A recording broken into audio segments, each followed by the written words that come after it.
Okay, welcome to a little project that I've started on covering trees with rawhide. This is a little 10-inch long tree made of injection molded plastic, but I chose it to practice on before I do these two trees. So, with some deer rawhide, I've got this thing about halfway done. First you lay a piece of rawhide over the top and you just tack it into place where the cantle meets the bars, where the fork meets the bars, and one tack on top of the horn, and then you can begin working from the middle of the cantle outward and tack this down and get that all sewn up. Same thing on the other side. And then I started at the front of the fork and went underneath the fork and up to the horn. So starting here, I'd just take a needle and take half the lace up to the top and then the other half of the lace down to the bottom. And after those steps were done, I had things meet in the middle underneath the cantle. And so I've got two laces coming off, and those will just come in handy to help meet with the next piece that's going to cover the bottoms of the bars. So, okay, it's my hope that this isn't too out of focus.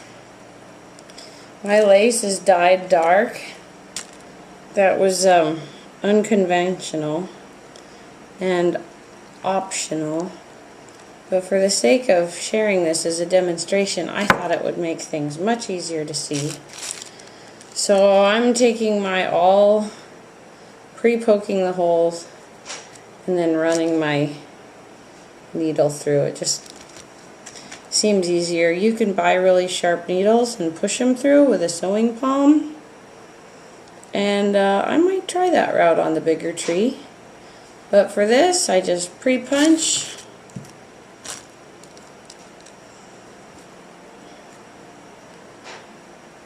Push the needle. And then for the most part, I don't need pliers or anything to draw it through.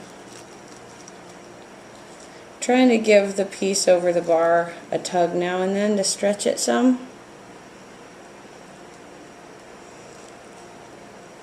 And I don't see why the small tree would be much different than a big tree. It's just several feet less of hand sewing, if you know what I mean. So, and if you have to put this project away and you're not finished with it, it'll keep okay, wrapped up in a plastic bag in the fridge for a few days. I started this project on Thursday and now it's a Monday. And it's sat in the meat drawer of the refrigerator, nice and cold. Some of the rawhide actually froze just a little bit, but that was not a problem. Okay, I have one bar sewed top and bottom. And I have a couple of tacks in the crease where the cantle meets the bar. And now I took lace and cut it about 2 to 3 times as wide as what I was sewing with. And one tack at a time, I'll be tacking it down into the crease here to pull it nice and tight, as well as where the fork meets the bar. There will be a nice little U-shaped series of tacks. On a Hawaiian saddle, there are actually holes drilled in the tree, and so we'll be able to lace it. But since this tree was so small, I decided to go ahead and just use some really minute tacks and tack it in, which is a little bit more of a mainland style way of doing things. Okay, so now I have my little strips tacked into place that help hold the rawhide down in the contours. I started at this end, worked my way around, went up over the seat, and then there's a nail in the back that connects that piece in a circle. This one just goes from here to here.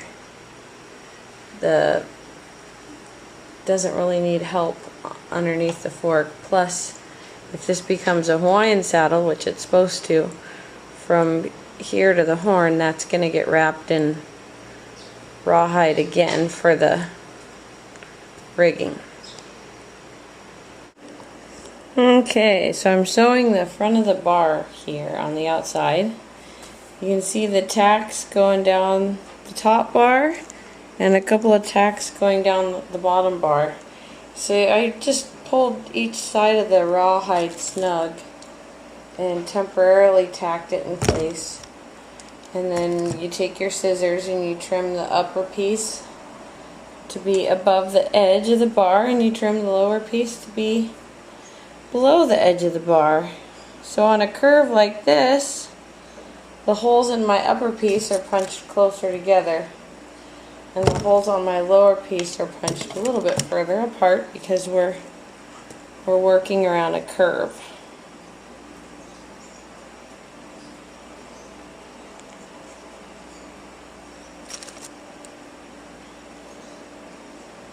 So kind of flatten the seam as you go. My lace is kind of dry. It's probably a little drier than the hide that I'm sewing through, so it has just enough firmness that when the two edges come together here, then I can kind of push on the lace with my thumb to flatten it.